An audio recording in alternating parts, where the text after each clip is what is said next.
जय श्री कृष्णा साथियों, मेरी भक्ति मोटिवेशन चैनल में आपका स्वागत है। हे कृष्ण, जो भी भक्त आज इस वाणी को सुन रहे हैं, उनके जीवन में आपकी कृपा बनी रहे और हर कठिनाई, दुख, चिंता, निराशाओं का अंत हो। प्यारे मित्रों, अगर आप इस बहुमूल्य ज्ञान का लाभ अधिक से अधिक लेना चाहते हैं तो इस ज्ञानवर्धक और अद्भुत प्रसंग को पूरा अंत तक जरूर सुने। हर रोज सुबह और रात को सोने से पहले जरूर सुने और दूसरों को भी सुनाएं, क्योंकि जिस तरह खुशियां बांटने से बढ़ती हैं, उसी प्रकार इस गीता ज्ञान को आप जितने ज्यादा लोगों के साथ शेयर करेंगे, उतना ही भगवान श्री कृष्ण की कृपा और इसकी ज्ञान की ज्योति आपके जीवन में भी बढ़ती ही जाएगी। श्रीमद् भगवद गीता के बारे में कहा गया है कि एकम शास्त्रम देवकी पुत्र गीतम, अर्थात एकमात्र शास्त्र जिसका गायन साक्षात भगवान श्री कृष्ण के श्रीमुख से हुआ है, वह श्रीमद् भगवद गीता ही है। जब महाभारत के रण क्षेत्र के मध्य में धनुर्धर अर्जुन युद्ध के लिए घबरा गए, तो भगवान श्री कृष्ण ने अपने श्रीमुख से जिस शास्त्र का गायन किया, जिस दिव्य गीत को गाया, वह श्रीमद् भगवद गीता ही है। इसकी महिमा अपार है, परिमित है। इसका यथार्थ में वर्णन कोई नहीं कर सकता। शेष, महेश, गणेश भी इसकी महिमा को पूरी तरह से नहीं कह सकते, फिर हम मनुष्यों की तो बात ही क्या है। भगवद गीता को धरती के हर इंसान को पढ़ना और समझना बहुत जरूरी है, ताकि वह अपनी जिंदगी में सुख, शांति और सफलता को प्राप्त कर सके। श्री कृष्ण कहते हैं, मैं कर्म का लेखा रखता हूं और मैं ही समय आने पर उसका न्याय करता हूं। तुम्हें यह जानना जरूरी है कि कुछ कर्मों का फल तात्कालिक नहीं होता, क्योंकि वे तुम्हारी आत्मा की परीक्षा के लिए होते हैं। जैसे तपस्वी कठिन साधना करता है पर वर्षों बाद सिद्धि मिलती है, वैसे ही तुम जब सच्चाई से जूझते हो तो तुम्हारी आत्मा महान बनने के लिए परिपक्व हो रही होती है, और यह परिपक्वता ही तुम्हें उन ऊंचाइयों तक ले जाती है जहां केवल गिने चुने पहुंचते हैं। तो हे आत्मा, यदि तुम्हारा हृदय शुद्ध है, कर्म सच्चे हैं और मन में श्रद्धा है, तो तुम्हें कोई रोक नहीं सकता। भले ही समय देरी करे, लेकिन ईश्वर कभी अन्याय नहीं करता। यह संसार कुछ समय के लिए तुम्हें अनदेखा कर सकता है, लेकिन परमात्मा तुम्हारे हर कर्म का साक्षी है, और जो कुछ वह देता है वह ना कभी अधूरा होता है, ना ही देर से आता है, वह बस सही समय पर आता है। हे मानव, तुम्हारा हर कर्म, चाहे वह बहुत सूक्ष्म क्यों ना हो, ईश्वर के न्याय से बच नहीं सकता। कई बार तुम सोचते हो कि तुमने किसी के साथ अन्याय किया और वह भूल गया, समय बीत गया, लेकिन समय कभी भूलता नहीं। ईश्वर के दरबार में हर कर्म दर्ज होता है, और जब तुम्हारी आत्मा अगले पड़ाव की ओर बढ़ती है तो वह कर्म तुम्हारे साथ चल पड़ते हैं, जैसे छाया सूरज के साथ चलती है। श्री कृष्ण कहते हैं, आत्मा शरीर बदलती है, लेकिन कर्मों का संस्कार उसके साथ चलता है। जैसे वायु सहित गंध पुष्प से अलग नहीं होती, वैसे ही आत्मा कर्मों के प्रभाव से कभी अलग नहीं होती। इसलिए जो दुख आज मिल रहा है, हो सकता है वह उस जीवन की प्रतिक्रिया हो जिसे तुम अब भूल चुके हो, और जो सुकून आज मिल रहा है वह भी किसी ऐसे कर्म की सौगात है जिसे कभी श्रद्धा से किया गया था। जब इंसान जन्म लेता है तो वह खाली हाथ नहीं आता, वह कर्मों की गठरी लेकर आता है। उसमें वह सब होता है जो उसने पहले किया था। किसी को बचपन से ही समृद्धि मिलती है तो किसी को कष्ट, कोई बहुत बुद्धिमान होता है तो कोई संघर्षित। यह अंतर ईश्वर की कृपा नहीं, बल्कि कर्मों का परिणाम है। श्री कृष्ण की वाणी में यह स्पष्ट कहा गया है, जो जैसा बोता है वैसा ही काटता है, चाहे वह जीवन बदल जाए, देह बदल जाए, पर कर्म का फल नहीं बदलता। इसलिए जब तुम यह समझ जाओगे कि तुम्हारे कामों का फल अगले जन्म तक चलता है, तब तुम सतर्क हो जाओगे। तब तुम यह सोचकर कोई बुरा काम नहीं करोगे कि कोई देख नहीं रहा, क्योंकि देख तो रहा है वह परमात्मा, जो तुम्हारी आत्मा का भी स्वामी है, और वह तुम्हें अगले जीवन में भी वही देगा जो तुमने इस जीवन में बोया है। मनुष्य जब कोई अच्छा कार्य करता है तो वह केवल अपने वर्तमान को नहीं सुधारता, वह अपने भविष्य को रोशन करता है, और जब वह कोई पाप करता है तो वह अपने ही आने वाले कल को अंधेरे में धकेल देता है। यही कारण है कि कृष्ण अर्जुन से कहते हैं, जो युद्ध धर्म के लिए हो वह पवित्र होता है, लेकिन जो कर्म स्वार्थ, भय या क्रोध से किया जाए वह बंधन बन जाता है। यह जीवन केवल एक पड़ाव है, आत्मा की लंबी यात्रा का एक क्षण है। तुम इसे अंत मत समझो। यदि तुम आज किसी से छल करोगे तो उसका फल आज नहीं आने वाले जीवन में मिलेगा, और यदि आज तुम किसी की मदद करोगे तो वह मदद एक ऐसी ऊर्जा बन जाएगी जो हर जन्म में तुम्हारे साथ सुरक्षा के रूप में चलेगी। यह नियम अटल है, यही गीता का सार है। कर्म करो, लेकिन सोच समझकर, क्योंकि वह सदा के लिए तुम्हारा बन जाता है। अब सोचो, अगर कर्मों का फल आने वाले जीवन तक साथ चलता है तो क्यों ना आज ही अपनी आत्मा को पवित्र कर लिया जाए। क्यों ना ऐसे कर्म किए जाए जो जीवन के हर पड़ाव पर सहारा बने। जब तुम किसी गरीब को अन्न देते हो, जब किसी उदास को मुस्कान देते हो, जब किसी टूटे को सहारा देते हो तब तुम केवल एक क्षण नहीं बल्कि आने वाले जन्मों को भी सुख से भर रहे होते हो। परंतु यदि तुम यह सोचकर ही कर्म करने लगो कि फल मिलेगा तो वह निष्काम नहीं होगा। श्री कृष्ण ये बात बार बार कहते हैं, जो केवल फल के लिए कार्य करता है वह बंध जाता है, लेकिन जो कर्तव्य को भगवान की सेवा मानकर करता है वह मुक्त हो जाता है। इसलिए तुम कर्म करो जैसे पूजा करते हो, श्रद्धा से, समर्पण से, निस्वार्थ भाव से, तभी उसका फल ईश्वर की कृपा के रूप में लौटेगा। जिनके जीवन में असहनीय पीड़ा आती है वह अक्सर पूछते हैं, कृष्ण मैंने क्या किया था? पर वे यह नहीं समझते कि यह जीवन तो एक अध्याय है, पूरी पुस्तक नहीं। श्री कृष्ण चाहते हैं कि तुम उस पुस्तक के हर पन्ने को शुद्ध करो, हर जन्म को इतना पावन बनाओ कि अंत में तुम मुक्त हो सको कर्मों के बंधन से, जन्म मृत्यु के चक्र से। जब अगली बार तुम किसी के साथ कठोर हो, किसी की भावनाओं से खेलो या किसी की पीड़ा का कारण बनो, तब एक बार यह सोच लेना कि यह कर्म तात्कालिक नहीं है। यह तुम्हारे भाग्य की दीवार पर लिखा जाएगा और जब वह दीवार टूटेगी तो मलबा तुम्हारे ही सिर पर गिरेगा। लेकिन यदि तुम क्षमा करो, सेवा करो, सच्चाई से जियो तो यह संसार ही नहीं, ईश्वर भी तुम्हें नमन करेगा। हे अर्जुन, कर्म का फल इस जन्म में ना मिले तो अगले जन्म में मिलेगा, यदि अगले में भी ना मिले तो आत्मा की शांति के रूप में मिलेगा। ईश्वर के घर में देरी है पर अंधेर नहीं, उसकी दृष्टि गहरी है, वह तुम्हारे मौन को भी सुनता है और तुम्हारे अदृश्य कर्मों को भी देखता है। इसलिए सच्चाई से डगमगाना नहीं, क्योंकि देर भले हो न्याय होगा अवश्य। भगवान श्री कृष्ण कहते हैं कि जब समय खराब हो तो शोर मत मचाओ, शांत हो जाओ, क्योंकि शोर से रास्ते नहीं खुलते, शांति से समझ आती है। जब जीवन बिखर जाए तो खुद को समेटने का एक ही तरीका है, धैर्य रखो और भीतर उतर जाओ। बाहर की आंधी तुम्हें तब तक हिला नहीं सकती जब तक तुम अंदर से चट्टान बने रहो। समय खराब है तो यह समझो, ईश्वर तुम्हें आकार दे रहा है, तुम टूट नहीं रहे, तुम तराशे जा रहे हो। मत भागो, इस वक्त से बैठ जाओ, आंखें बंद करो और खुद से कहो, जो हो रहा है वह मेरी आत्मा की परीक्षा है और मैं इसमें उत्तीर्ण होकर ही उठूंगा।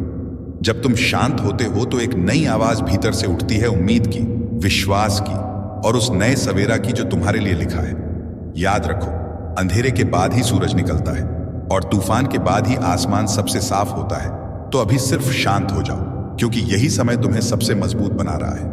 अगर तुम इस वक्त अपने जीवन के सबसे कठिन दौर से गुजर रहे हो तो मैं तुमसे केवल इतना कहना चाहता हूं, थोड़ा रुक जाओ, शांत हो जाओ और इसे सुनो, क्योंकि यह शब्द तुम्हारे हृदय को स्पर्श करेंगे, तुम्हारे टूटे हुए विश्वास में फिर से प्राण फूंकेंगे और तुम्हें यह एहसास कराएंगे कि यह वक्त भी गुजर जाएगा। लेकिन कैसे गुजरेगा वह इस पर निर्भर करता है कि तुम इस बुरे समय में कैसे सोचते हो, क्या देखते हो और क्या चुनते हो। तो दोस्तों, अभी तक चैनल को सब्सक्राइब ना किया हो तो अवश्य कर लें, जिससे कि वीडियो का नोटिफिकेशन आपके पास सबसे पहले पहुंचे। और यदि वीडियो तुम्हारे जीवन में कुछ भी चेंज या परिवर्तन लाता है तो मुझे बहुत खुशी होगी कि मेरा प्रयास सार्थक हुआ। वीडियो अच्छा लगे तो लाइक और शेयर जरूर करें। भगवान श्री कृष्ण कहते हैं कि जब हमारे जीवन में बुरा समय आता है तो सब कुछ रुक जाता है, सपने टूट जाते हैं, रिश्ते छूट जाते हैं, आंखों में आंसू और दिल में भारीपन भर जाता है। पर क्या तुमने कभी गौर किया है कि यही वह समय होता है जब हमारी आत्मा सबसे ज्यादा जागरूक होती है? क्यों? क्योंकि जब बाहर सब बंद हो जाता है तब भीतर की आवाज सबसे तेज सुनाई देती है। श्री कृष्ण कहते हैं, जो शांति में है वही ईश्वर के निकट है और जो अशांत है वह स्वयं से दूर भटक रहा है। इसलिए जब समय खराब हो तो भागो मत, शोर मत मचाओ, किसी को दोष मत दो, बस शांत हो जाओ। श्री कृष्ण कहते हैं कि कोई भी दुख स्थायी नहीं होता। जैसे दिन के बाद रात आती है और रात के बाद फिर सुबह, वैसे ही जीवन में बुरा समय आता है और फिर जाता भी है, पर हम भूल जाते हैं। हम सोच लेते हैं कि अब तो सब खत्म हो गया। नहीं प्रिय आत्मा, कुछ भी खत्म नहीं होता, सब कुछ बदलता है। जो आज तुम्हें तकलीफ दे रहा है कल वही तुम्हारी सबसे बड़ी ताकत बन जाएगा। एक बीज जब धरती के अंधकार में दफन होता है तो उसे लगता है अब मेरा अंत हो गया, पर कुछ समय बाद वही बीज धरती को चीर कर ऊपर निकलता है और एक विशाल वृक्ष बन जाता है। तो क्या तुम्हारा दुख तुम्हें दबा रहा है या वह तुम्हें नई जमीन से जोड़ रहा है? बुरे समय का सबसे बड़ा उपहार है ज्ञान। जब अच्छा समय होता है तो हम जश्न मनाते हैं और भूल जाते हैं, पर जब बुरा समय आता है तो हम सोचते हैं, समझते हैं और सीखते हैं। तुम्हारा दुख तुम्हें गिराने नहीं आया है, वह तुम्हें ऊपर उठाने आया है। अगर आज तुम्हें लग रहा है कि सब कुछ खत्म हो गया है, रिश्ते, पैसा, इज्जत, आशाएं, तो जान लो अब वक्त आ गया है खुद को खोजने का। तुम्हारा मूल कौन है? तुम केवल एक नौकरी, एक रिश्ता या समाज का दर्जा नहीं हो। तुम आत्मा हो जो अनंत है। एक दीपक तब तक नहीं जलता जब तक बाती आग को छू ना ले, और इंसान तब तक नहीं जागता जब तक दुख उसे भीतर तक जला ना दे। दुख आत्मा को पिघलाता है, और जब आत्मा पिघलती है तब प्रकाश उत्पन्न होता है। भगवान श्री कृष्ण कहते हैं कि बुरे समय में लोग दो गलती करते हैं, एक शोर मचाते हैं, दूसरा शिकायत करते हैं। लेकिन जो शांति को अपनाता है वह एक नई ऊर्जा को प्राप्त करता है। शांत रहना मतलब चुप रहना नहीं, शांत रहना मतलब भीतर के तूफान को देखना, समझना और उसे प्रेम से स्वीकार करना है। भगवान श्री कृष्ण ने कहा, जिसने शांति को पा लिया उसने पूरे ब्रह्मांड को जीत लिया। इसलिए जब समय तुम्हारे विरुद्ध हो तो तुम उसके विरुद्ध मत हो जाना, बल्कि शांत हो जाना। समय हार जाएगा, तुम नहीं। तुम्हारे पास भले ही आज पैसा ना हो, रिश्ते ना हो, सहारा ना हो, पर अगर आत्मबल है तो तुम्हारे पास सब कुछ है। श्री कृष्ण ने कहा है, जो अपने आत्मबल पर खड़ा होता है उसे कोई गिरा नहीं सकता। जब अर्जुन युद्ध से घबराए तो कृष्ण ने उन्हें आत्मा का ज्ञान दिया। कहा, यह आत्मा ना मरती है, ना जलती है, ना कटती है, ये अजर, अमर, शाश्वत है। तुम्हारी आत्मा भी अमर है तो क्यों डरते हो? क्या तुम टूट चुके हो? क्या तुम्हें लगता है कि अब कुछ नहीं बचा? तो जान लो, अब ईश्वर तुम्हारे बहुत करीब आ चुका है। ईश्वर वहां नहीं आता जहां घमंड हो, ईश्वर वहां आता है जहां एक टूटा हुआ मन पुकारता है। श्री कृष्ण ने भी यही कहा है, जब जब धर्म की हानि होगी और अधर्म बढ़ेगा मैं प्रकट होऊंगा। पर वह प्रकट कैसे होता है? कभी एक विचार बनकर, कभी एक आशा बनकर, कभी किसी अपने के शब्द बनकर, और कभी तुम्हारी आत्मा की आवाज बनकर। तुम जितना समय से लड़ोगे वह उतना ही तुम्हें परेशान करेगा। पर जब तुम कहोगे, हे समय मैं समझता हूं, तू भी मेरा शिक्षक है, तब समय तुम्हारा शत्रु नहीं मित्र बन जाएगा। जिसे तुम आज खराब समय कह रहे हो वही कल तुम्हारे जीवन की सबसे कीमती घड़ी बन जाएगी, क्योंकि वही तुम्हें सिखाएगा कि सच्ची खुशी क्या है, कौन अपना है और कौन सा रास्ता सही है।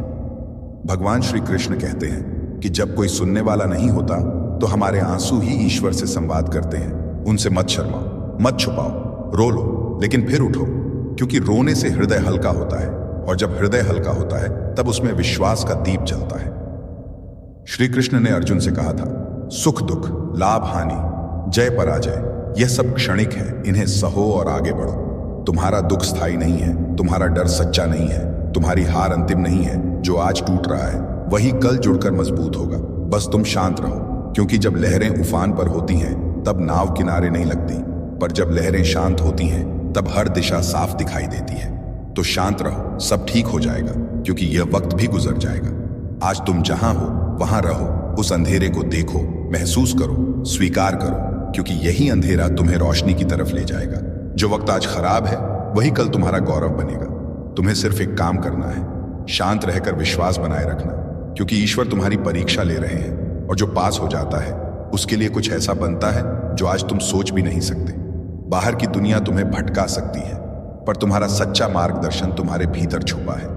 तुम जब शांत हो जाते हो, जब श्वास की आवाज सुनाई देने लगती है, तब तुम्हारी आत्मा बोलती है। वो कहती है, सब कुछ बीतेगा, दुख भी, दर्द भी, यह द्वार भी, बस तुम रुको नहीं, टूटो नहीं।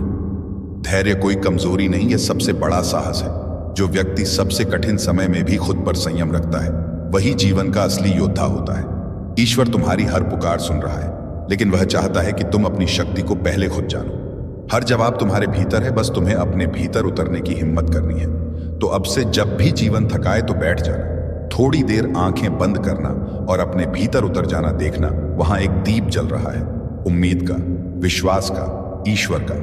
वहीं से तुम्हारा नया सफर शुरू होगा, वहीं तुम्हें तुम्हारा सत्य मिलेगा।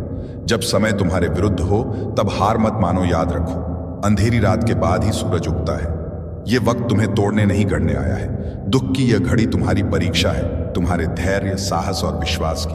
हर चोट के पीछे एक शिक्षा है, हर आंसू के पीछे एक प्रकाश है। जो आज तुम्हें दर्द दे रहा है वही कल तुम्हारी सबसे बड़ी ताकत बनेगा। खुद को यह कहना कभी मत भूलो, मैं अकेला नहीं हूं, ईश्वर मेरे साथ है।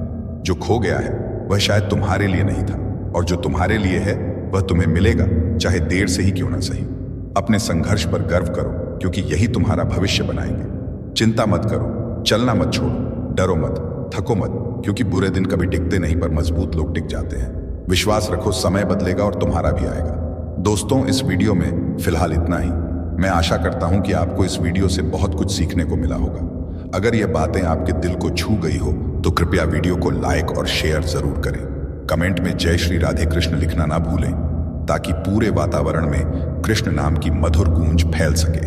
अगर आप ऐसे ही और ज्ञानवर्धक एवं प्रेरणादायक वीडियो पाना चाहते हैं तो हमारे चैनल को सब्सक्राइब करें और घंटी का बटन जरूर दबा दें, जिससे हर नई वाणी सबसे पहले आपको मिले। भगवान श्री कृष्ण सदा आपके जीवन को आनंद, शांति और प्रेम से भर दें।